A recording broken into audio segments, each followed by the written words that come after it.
El megatanque Ratte. En los años previos a la Segunda Guerra Mundial, la Alemania nazi llevó a cabo un gran número de proyectos con el objetivo de desarrollar nuevos tipos de armas que les otorgarían supremacía militar sobre otras naciones. La mayoría de estos diseños de armas eran verdaderas innovaciones adelantadas para su tiempo. Los alemanes los llamaban Wunderwaffen, que se traduce como armas maravillosas o armas milagrosas. Algunos se desplegaron con éxito en batalla, mientras que otros no pasaron de la mesa de dibujo.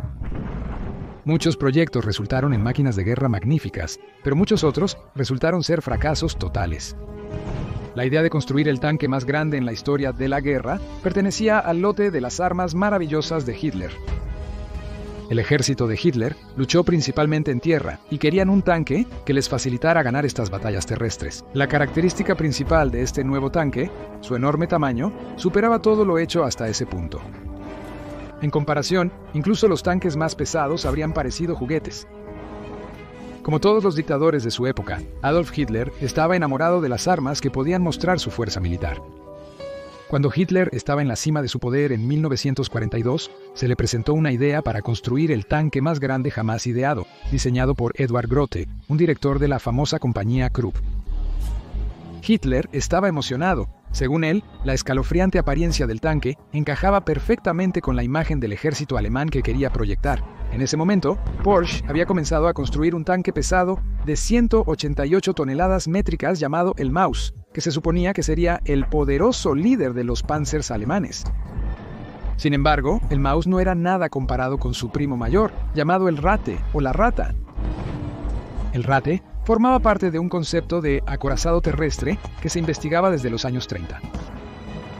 La nación pionera en esta investigación fue la Unión Soviética con un proyecto conocido como el TG-5. Su idea era construir un tanque impulsado por varios motores que pesara 1000 toneladas métricas y estuviera armado con un cañón principal de 107 milímetros y 4 subtorretas. Uno de los ingenieros que trabajaba en el proyecto era Edward Grote. Al volver a Alemania, Grote trajo ideas propias sobre cómo construir un tanque gigante. Comenzó a trabajar como director de la compañía Krupp y en junio de 1942 pudo presentar sus ideas directamente a Hitler. El Führer mostró gran entusiasmo por el proyecto y ordenó más estudios de diseño. Grote respondió con una serie de dibujos como base para el futuro proyecto designado el Landkreuzer P-1000 Rata o Landkreuzer P-1000 La Rata. Edward Grote esbozó el peso del tanque Ratte para hacer una asombrosa 1000 toneladas métricas. Era un peso enorme comparado con otros tanques de la época. El último tanque alemán de fábrica, el Tiger I, pesaba solo 54 toneladas. El armamento del Rata pesaba solo 300 toneladas. La armadura y el marco pesaban 200 toneladas. Su pista y motores de propulsión 100 toneladas, y el resto era el peso de su munición y otras partes misceláneas. El grosor de la armadura variaba de 5.9 a 14.2 pulgadas o de 150 a 360 milímetros. El enorme tanque destacó por su peso y dimensiones. Se proyectó que el Rata tendría 115 pies o 35 metros de largo y 46 pies o 14 metros de ancho. Con su cañón apuntando hacia adelante, midió 39 metros de longitud. El tanque tenía una altura de 36 pies o 11 metros, equivalente a un edificio de 3 pisos. El Ratte era tan enorme que tenía su propio sistema de lavado y una bahía de vehículos para albergar 2 motocicletas BMW R12, con una tripulación proyectada de 41 hombres. Las dimensiones y el peso del tanque requerían que tuviera orugas muy anchas para proporcionar la distribución adecuada de la presión sobre el suelo.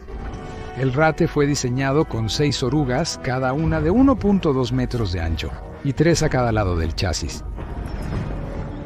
Poner en movimiento un monstruo de 1000 toneladas habría sido una tarea desafiante, ya que habría requerido alrededor de 12.000 kilovatios o 16.000 caballos de fuerza para mover el tanque. La primera opción de propulsión fueron 2 motores diésel IMI 12Z 232-44 de 24 cilindros de 6.300 kilovatios o 8.400 caballos de fuerza, que eran similares a los que ya estaban en uso por los submarinos alemanes. La alternativa era usar 8 motores diésel Daimler-Benz MB501 de 20 cilindros con 1.500 kilovatios o 2.000 caballos de fuerza. Estos motores se usaban en los submarinos alemanes. Se estimó que las dos soluciones brindarían una velocidad máxima de 25 millas por hora o 40 kilómetros por hora. En realidad, era improbable que el tanque alcanzara esa velocidad por problemas de suspensión y transmisión. El armamento previsto del tanque era igual de impresionante que su apariencia.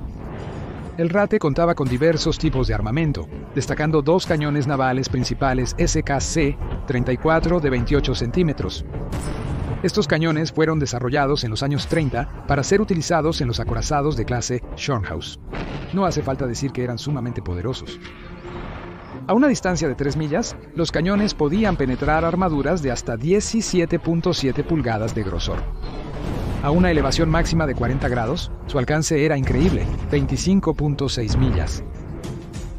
Como arma extra, el Rata estaba armado con un cañón antitanque KVBK 44L55.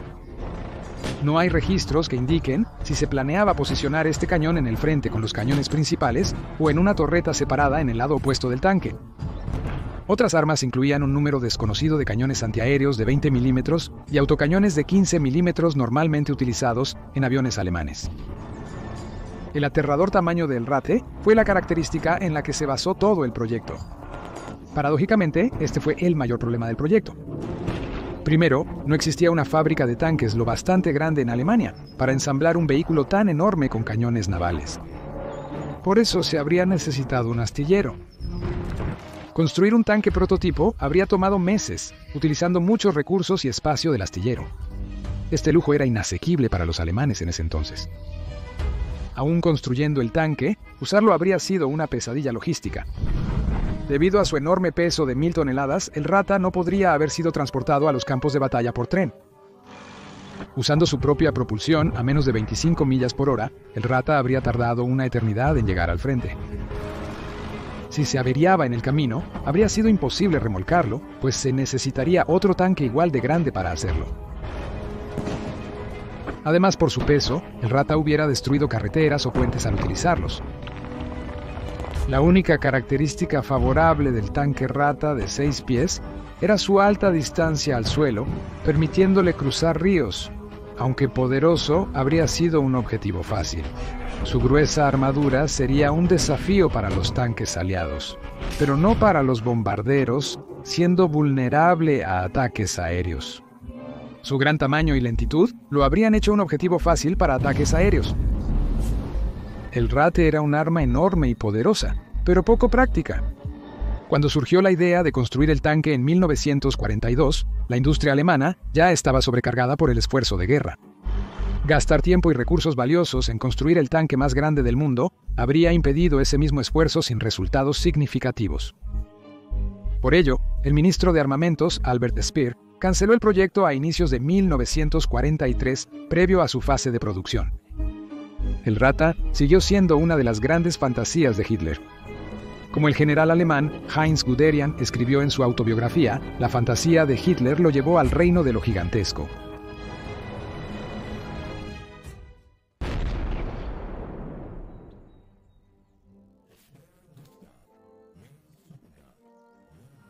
El Schwerer Gustav fue el cañón de artillería más grande jamás fabricado. Antes de que comenzara la Segunda Guerra Mundial, Hitler necesitaba un arma devastadora para la invasión de Francia que pudiera destruir la línea Maginot, penetrando sus varias capas de concreto y acero. El Schwerer Gustav fue diseñado en 1934 por el fabricante de armas alemán Krupp. Este gigantesco cañón ferroviario pesaba 1.350 toneladas y tenía una longitud total de 47.3 metros o 155 pies con 2 pulgadas. Montado en un chasis de ferrocarril que corría sobre vías especiales, debía ser desmontado y montado para su instalación. Incluso se necesitaban vías externas para que las grúas lo lograran. La longitud de su cañón era de 32.5 metros o 106 pies con 8 pulgadas y solo podía moverse hacia arriba o hacia abajo a una elevación de 48 grados, con el apuntado horizontal logrado a través de vías curvas. El calibre del arma era de 78.7 centímetros y los proyectiles perforantes de concreto de alto explosivo pesaban 7 toneladas, siendo los más grandes y pesados de cualquier artillería en el mundo. El cañón tenía un alcance de disparo de 47 kilómetros o 29 millas. Tras disparar varios proyectiles, el cañón se desgastaría y requeriría reemplazo. El cañón de artillería requería un asombroso número de tripulación. Se necesitaban 250 tripulantes para ensamblar el cañón en 3 días y medio, mientras que 2.500 tripulantes eran requeridos para colocar las vías. Los batallones de flak eran necesarios para proteger el cañón de los ataques aéreos, ya que era muy visible por su gran tamaño. El Schwerer Gustav se construyó durante los años 30, pero no entró en servicio hasta 1941, perdiéndose la invasión francesa. El cañón sería llevado al frente oriental y utilizado en el asedio de Sebastopol, requiriendo 4.000 hombres para posicionarlo. Disparó 300 proyectiles a posiciones enemigas, como fortalezas soviéticas y depósitos de municiones. Después de esto, el Schwerer Gustav fue transportado a Leningrado, pero el ataque fue cancelado. Se desconoce si se construyó un segundo cañón, pero en 1942, Dora, como se le conoció, estaba operando en Stalingrado, antes de ser retirado por los alemanes. En 1942, los alemanes propusieron construir una nueva versión del cañón, montado en una plataforma autopropulsada sin vías de ferrocarril, llamada Landkreuzer 1500 Monstruo. No obstante, la idea fue descartada. Al final de la guerra, según algunos, los alemanes destruyeron el Schwerer Gustav el 14 de abril 1945 para evitar su captura, y los soviéticos estudiaron sus ruinas. En general, el Schwerer Gustav era un arma poco práctica que requería muchos tripulantes y preparación para funcionar. Yamato superacorazado, el acorazado más grande de la historia, Segunda Guerra Mundial. Diseño. La clase Yamato de acorazados fue el orgullo de la Marina Imperial japonesa durante la Segunda Guerra Mundial, siendo los más pesados jamás construidos. Los acorazados de la clase Yamato fueron los más grandes y poderosos de su tipo, con la mayor cantidad de artillería montada en un barco. El diseño buscaba contrarrestar la superioridad numérica de la flota del Pacífico de los Estados Unidos. Debido a sus limitaciones económicas e industriales, los japoneses optaron por construir acorazados más grandes, capaces de enfrentar a múltiples barcos enemigos simultáneamente. La Marina Imperial japonesa necesitaba un acorazado superpesado con cañones de 46.4 centímetros y una armadura capaz de resistir el impacto de proyectiles de 45.7 centímetros. Además, el barco debía alcanzar 27 nudos de velocidad máxima y tener un alcance de crucero de 8.000 millas a 18 nudos. Tras recibir los requisitos, los diseñadores iniciaron el desarrollo en 1935. Después de hacer los planes iniciales, se decidió que el barco necesitaba un desplazamiento de 69.000 toneladas. Las dimensiones del acorazado eran impresionantes. El barco medía 255 metros de largo y 38 metros de ancho. La protección del Yamato era igualmente notable. El peso total de la armadura era de 22.534 toneladas, lo que representaba un tercio del desplazamiento total. El grosor de la armadura variaba de 8 a 41 centímetros según la sección. La armadura de la cubierta variaba de 7 a 23 centímetros, mientras que la de las torretas de los cañones iba de 9 a 66 centímetros. Esta armadura debía proteger al Yamato de todo el armamento naval aliado. La clase de acorazados Yamato estaba impulsada por 4 motores de vapor con 12 calderas y una potencia total de 150.000 caballos de fuerza de eje. Incluso a máxima velocidad, el Yamato era altamente maniobrable. Barcos en la clase Yamato. La Marina Imperial japonesa ordenó 2 acorazados clase Yamato en 1936. El Yamato fue construido en los astilleros de Kure y el Musashi en el astillero de Mitsubishi en Nagasaki. Los 2 astilleros fueron modificados para poder construir estos enormes barcos. La producción de los barcos se mantuvo en secreto, por lo que se colocaron grandes vallas y lonas alrededor de los muelles para ocultarlos de los espías. Mencionar el proyecto por parte de un trabajador podía resultar en la muerte. La Marina ordenó 2 acorazados más en 1939. La construcción del Shinano comenzó como un acorazado, pero después de la batalla de Midway, se decidió convertirlo en un portaaviones. El último, sin nombre oficial, se llamaba número 111, que fue inconcluso. Armamento. El armamento de los acorazados Yamato estaba de acuerdo con la escala del barco y su propósito. El armamento principal consistía en 3 torretas triples con cañones de 46 centímetros del tipo 94.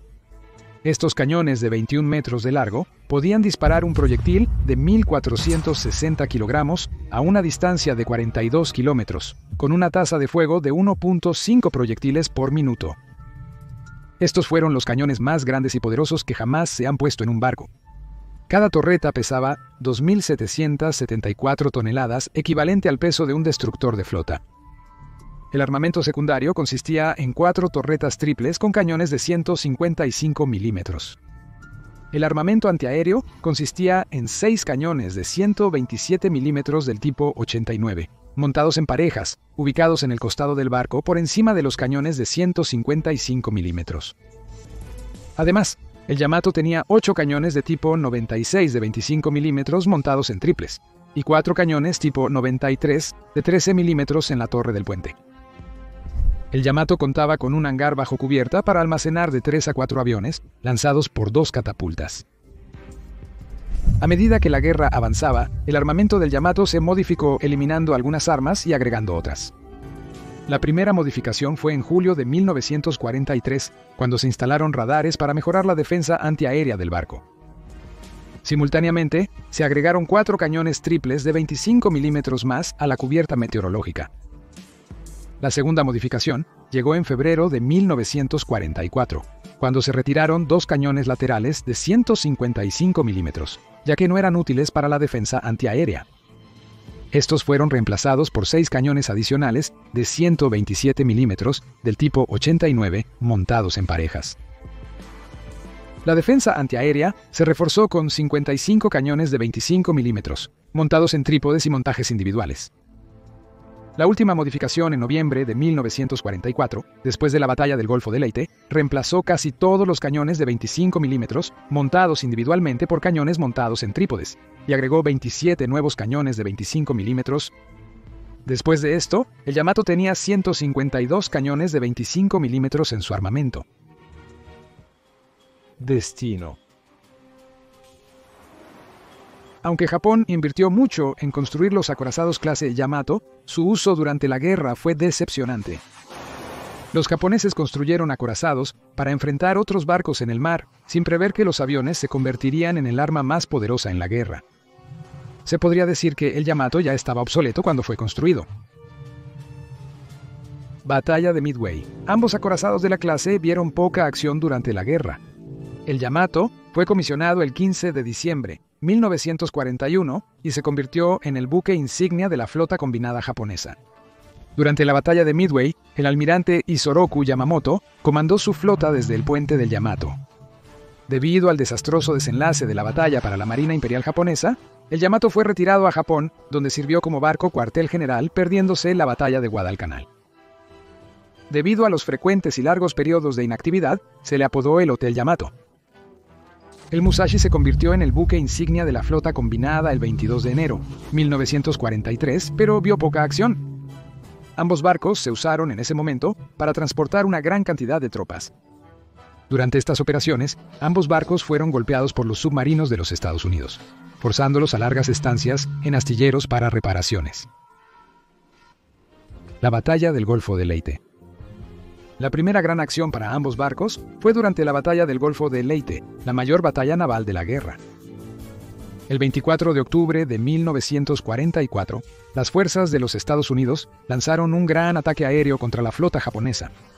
Concentraron su fuego en Musashi, que no pudo resistir la cantidad de bombas y torpedos lanzados contra él. Al final del día, fue hundido.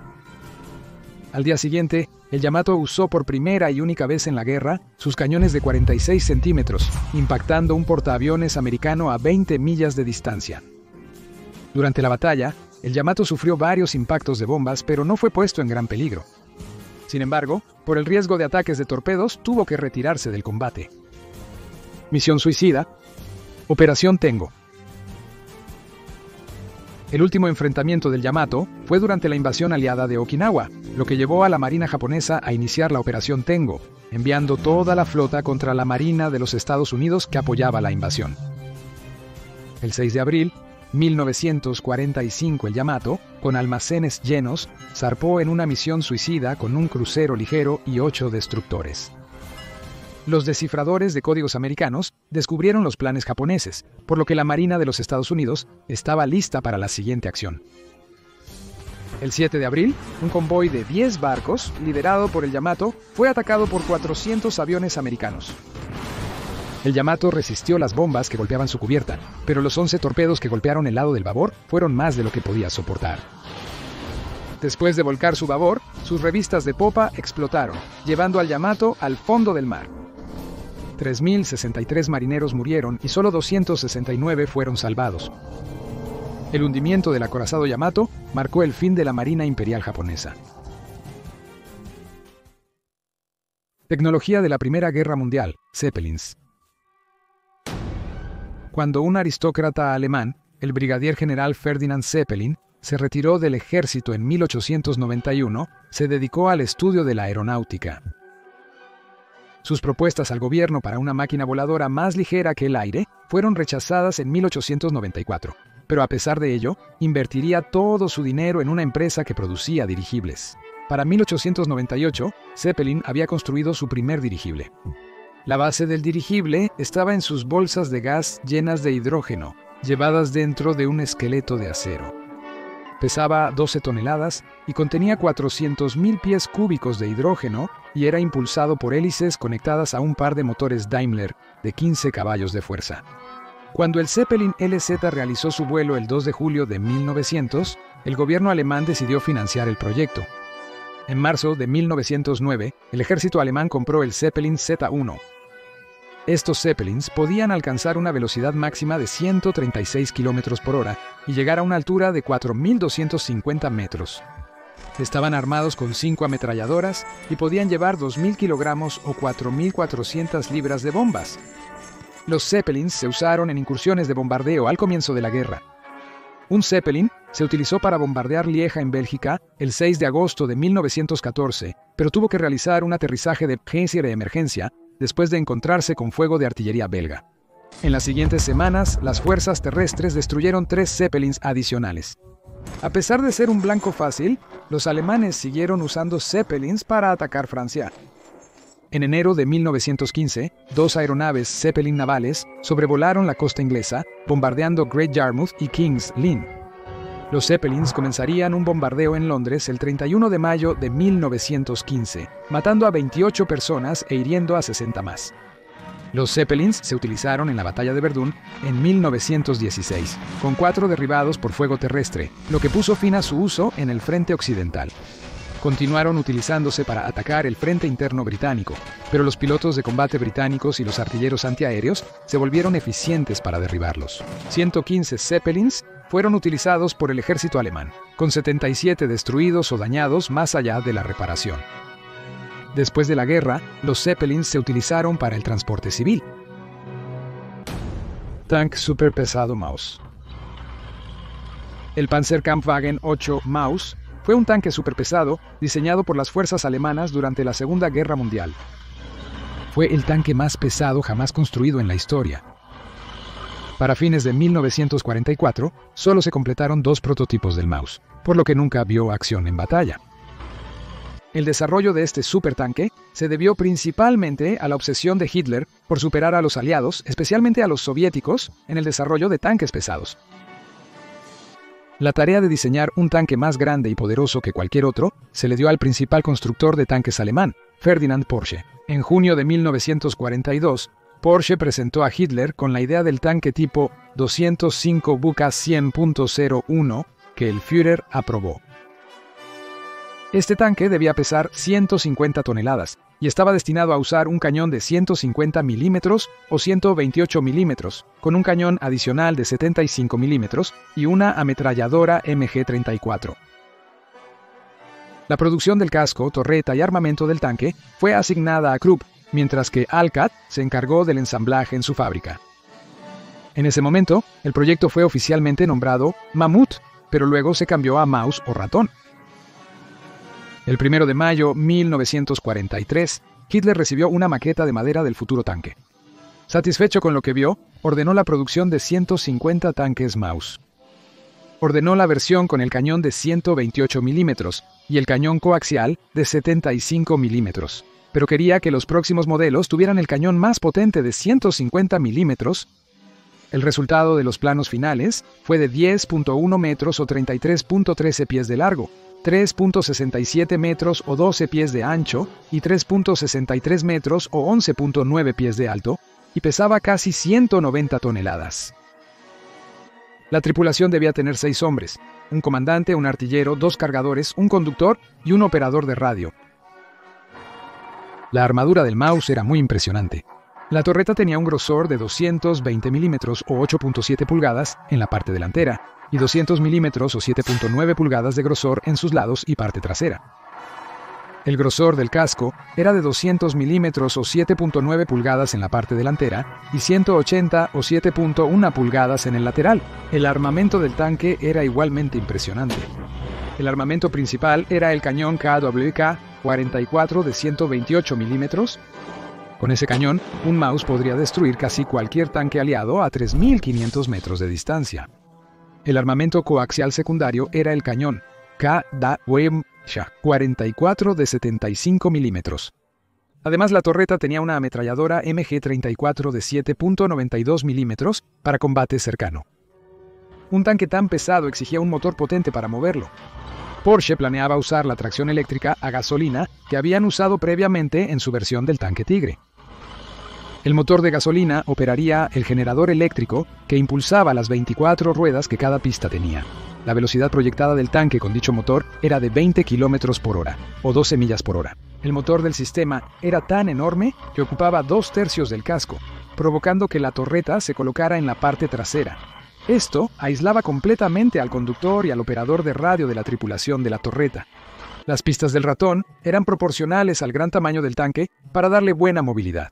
Los tanques tenían un ancho de 1.1 metros con un sistema de suspensión en cada rueda. Su gran tamaño era su característica principal y su mayor desventaja. Con un peso total de 188 toneladas, su movilidad estaba en duda, razón por la que los comandantes alemanes no apoyaban el concepto. Con baja velocidad y alta silueta, el tanque Maus era un gran objetivo, especialmente para la Fuerza Aérea. Las desventajas de todo el concepto de Maus parecían haber sido obvias para la HWA, la agencia de armas alemana, que protestó contra el Maus afirmando que no necesitaba un tanque así y simplemente no podían formular un plan táctico para él. Con movilidad limitada, el Maus no podía cazar tanques, pero podría ser una fortaleza móvil. En octubre de 1943, el ejército canceló la orden de 150 tanques Maus.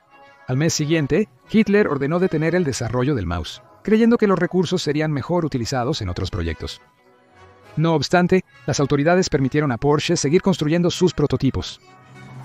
El primer prototipo, el V1, se produjo en diciembre de 1943 en Sauna-Inmeu. Aunque no tenía torreta, estaba equipado con una falsa para simular el peso durante las pruebas. El V1 tenía un motor de gasolina Daimler-Benz MB509 Bimba 12, son 1080 caballos de fuerza, que producía una velocidad de solo 13 km por hora u 8 millas por hora. Las pruebas revelaron que el peso del tanque fue un gran obstáculo. Los constructores también se dieron cuenta de que el peso de 188 toneladas significaba que no había puente en Europa que el Maus pudiera cruzar sin destruirlo. Para superar este problema, el Wiba 1 estaba equipado con un enorme snorkel que le permitía sumergirse hasta una profundidad de 8 metros para cruzar ríos. El segundo prototipo, el UM-2, llegó a mediados de 1944 y difería considerablemente del UM-1. Esta versión tenía instalada una torreta real.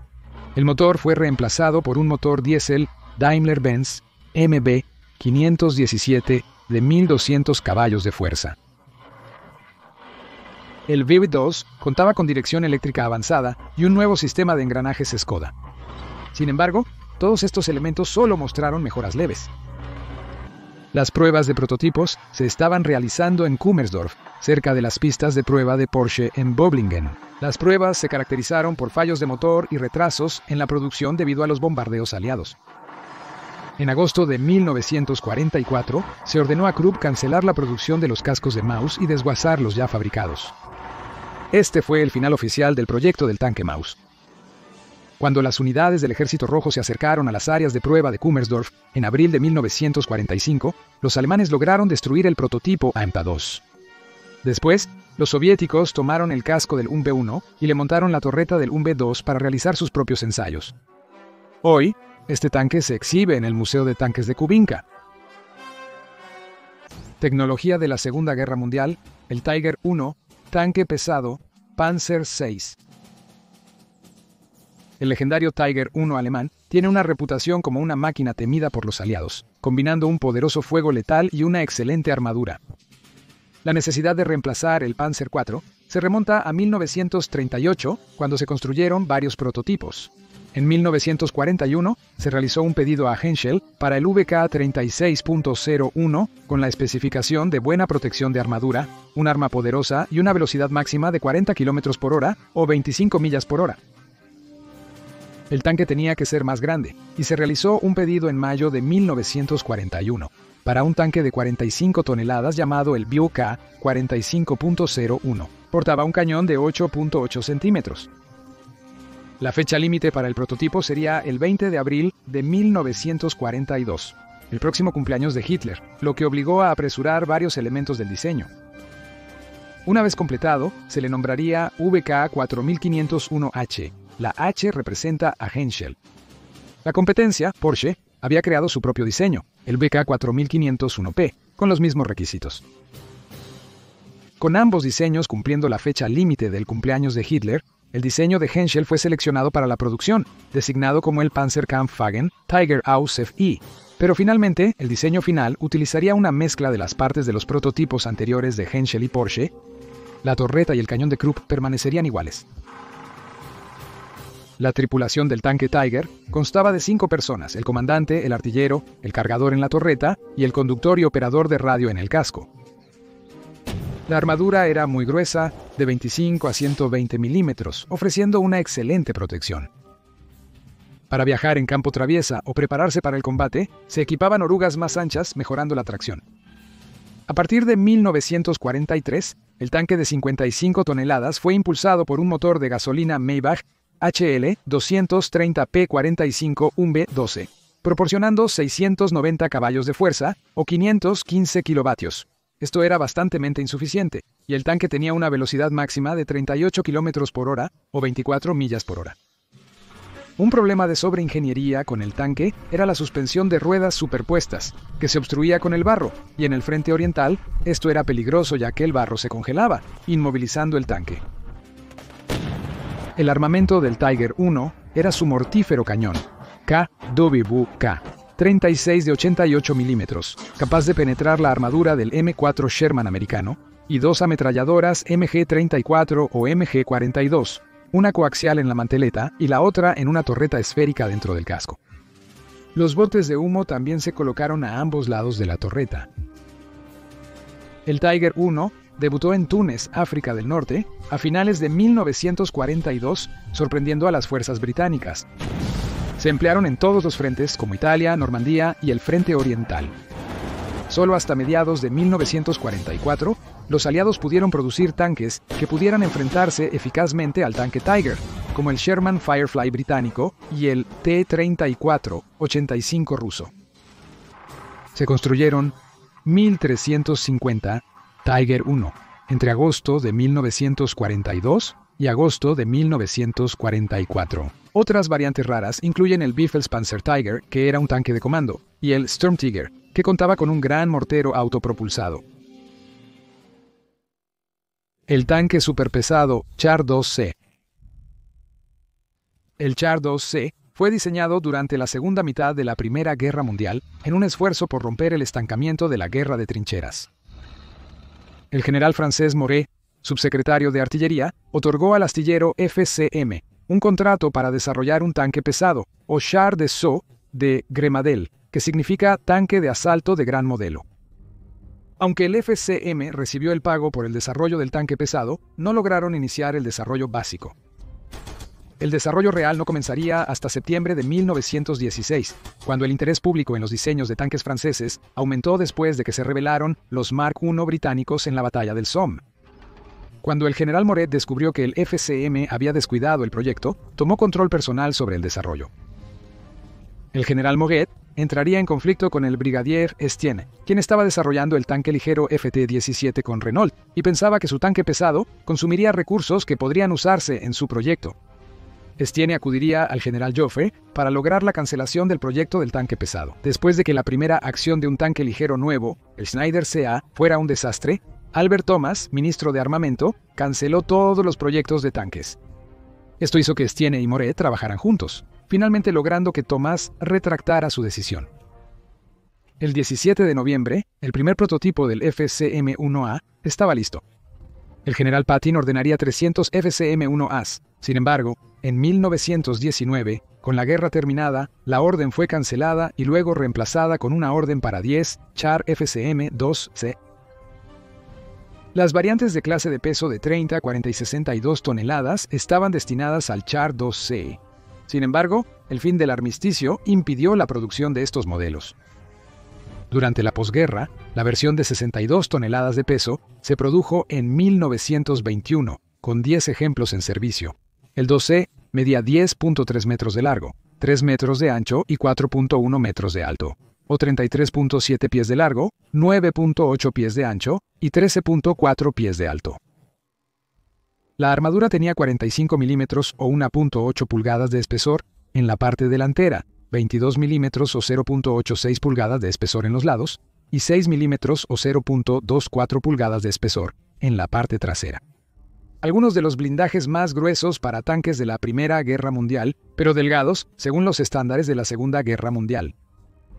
Estaba alimentado con 2 motores diésel Maybach, el mismo tipo que se había utilizado en los Zeppelin alemanes durante la Primera Guerra Mundial, lo que le daba una velocidad máxima de 15 kilómetros o 9.3 millas por hora.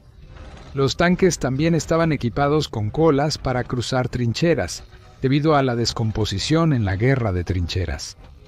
El armamento para el Char 2C era un cañón de 75 milímetros de fuego rápido y alta velocidad, ubicado en una torreta para 3 hombres en la parte delantera, y 4 ametralladoras Hotchkiss de 8 milímetros, una en la parte delantera, una a cada lado, y una en la torreta en la parte trasera. El supertanque contaba con una tripulación de 12 personas: el comandante, conductor, artillero, cargador, operador de radio, mecánico, su asistente, un electricista y 4 ametralladores.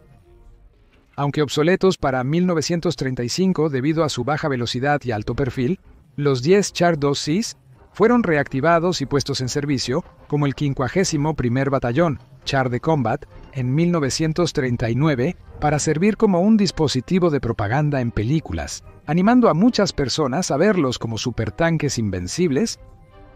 Cada tanque había sido nombrado después de una de las antiguas regiones de Francia. Los números 90 a 99, nombrados Provence, Picardía, Alsacia, Bretaña, Touraine, Anjou, Normandía, Berry y Champagne. En lugar de usarlos para defender contra la ofensiva alemana en 1940, el mando francés los envió al sur de Francia por tren. Sin embargo, algunos de los tanques se habían averiado y fueron puestos fuera de servicio. El resto de los tanques fueron destruidos, en lugar de permitir que los alemanes los capturaran cuando un tren de combustible en llamas bloqueó el ferrocarril. El número 99, apodado Champagne, no detonó y los alemanes lo capturaron, llevándolo a Berlín como un trofeo de guerra. Desapareció en 1945, tras la caída de Berlín ante los soviéticos, y se sospecha que fue desechado. La línea Maginot, fortificaciones defensivas francesas, Segunda Guerra Mundial.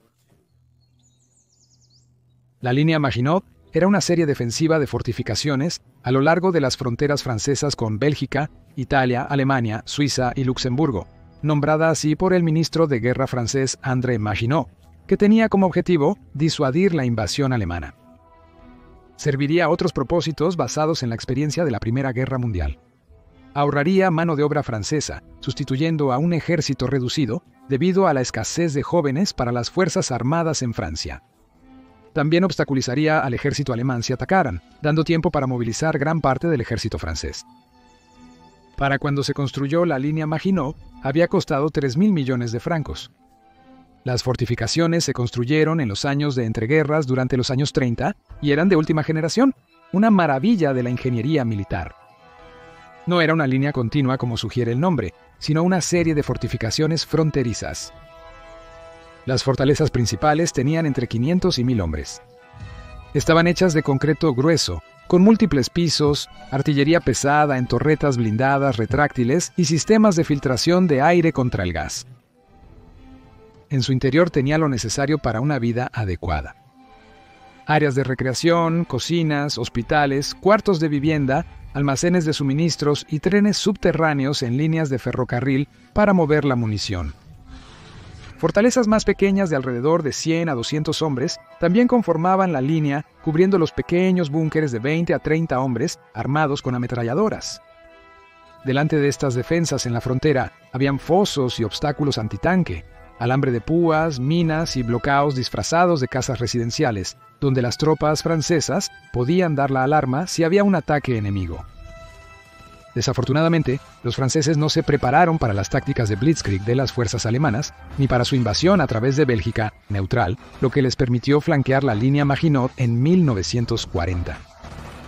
Donde los alemanes atacaron la línea Maginot, esta cumplió su propósito. Los 400.000 soldados franceses de la guarnición mantuvieron una fuerte defensa, pero podrían haberse utilizado para la batalla principal dentro de Francia. Portaaviones de hielo, proyecto Habacuc, arma secreta de la Segunda Guerra Mundial.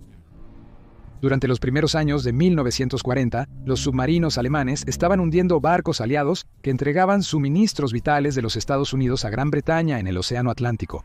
Un inventor llamado Geoffrey Pike, trabajando bajo el Cuartel General de Operaciones Combinadas, ideó el concepto de una plataforma flotante e insumergible desde la cual podría lanzar aviones para defender estos convoyes. Su solución fue un portaaviones indestructible hecho de hielo.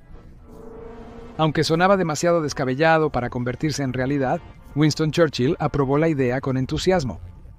Pike identificó el hielo como el material primario debido a la escasez de acero y aluminio. También requeriría menos energía para fabricarse. Él dibujó y elaboró los planes para una pista de aterrizaje y un puente. Luego, se vaciaría por dentro para albergar hasta 150 aviones, tanques de combustible y alojamiento. Impulsado por un generador eléctrico que acciona 20 hélices. La pura escala del vehículo y el grosor de su casco de hielo, de 40 pies o 12 metros de espesor, lo harían insumergible. En 1943, se construyó un prototipo a escala que medía 60 por 30 pies o 18 metros por 9 metros y pesaba 1.000 toneladas, para probar el concepto en el lago Patricia, de Alberta, Canadá, donde el clima era adecuado. El prototipo, con un motor de un caballo de fuerza, funcionó durante el invierno y el verano. Sin embargo, el hielo como material de construcción podría ser frágil. Por lo tanto, se desarrolló Pike Reed, nombrado en honor a Geoffrey Pike, que era una mezcla de 14% de pulpa de madera y 86% de hielo. Esto lo hizo fácil de trabajar, y se derretía más lentamente y era un material más fuerte. Winston Churchill, emocionado por los resultados del prototipo, ordenó la construcción de un barco de hielo a gran escala, llamado Havercock, y los canadienses con confianza planearon hacer que esto sucediera para 1944. El proyecto fue finalmente abandonado debido a varias razones: los crecientes costos y las demandas de material para el esfuerzo de guerra, su lenta velocidad de solo 6 nudos, y el hecho de que Portugal también había dado permiso para usar aeródromos en las Azores, un grupo de islas en el Atlántico. Pero en general, la idea quizás era demasiado descabellada. Tecnología de la Primera Guerra Mundial, Dreadnoughts. El almirante británico John Fisher, primer Lord del Mar, fue la fuerza impulsora detrás del Dreadnought, un nuevo tipo de buque de guerra que hizo que todos los barcos anteriores quedaran obsoletos. El HMS Dreadnought fue un diseño revolucionario y el primero de su tipo cuando se lanzó. Terminado en 1906, el Dreadnought estaba fuertemente armado, con 10 poderosos cañones de calibre de 305 milímetros o 12 pulgadas capaces de disparar con precisión a largas distancias. Anteriormente, la Marina Real tenía acorazados armados con solo 4 cañones de 12 pulgadas y el equivalente de Alemania tenía 4 cañones de 11 pulgadas. Los Dreadnoughts eran mucho más grandes en apariencia que sus predecesores, debido al peso extra de los grandes cañones y sus placas de armadura. Sin embargo, su velocidad era superior, alcanzando una velocidad máxima de 22 nudos. También fue el primer buque de guerra importante impulsado únicamente por turbinas de vapor. El Dreadnought desencadenó una carrera armamentística naval entre Gran Bretaña y Alemania. Pronto competirían para construir más Dreadnoughts, y para 1914, la Marina Real tenía 29 Dreadnoughts. mientras que la Marina Imperial Alemana había completado 17. Durante la Primera Guerra Mundial, los enfrentamientos navales fueron raros, lo cual fue lo contrario de lo que se predijo basándose en un evento reciente en la historia naval, la Batalla de Tsushima, durante la Guerra Ruso-Japonesa de 1905. La Batalla de Jutlandia en 1916 fue el único ejemplo importante, e incluso entonces los hundimientos fueron pocos y distantes entre sí. Más tarde en la guerra, surgiría un nuevo tipo de acorazado llamado el Super Dreadnought. El primero de estos, la clase Queen Elizabeth, demostró un poder de fuego, protección y velocidad superiores.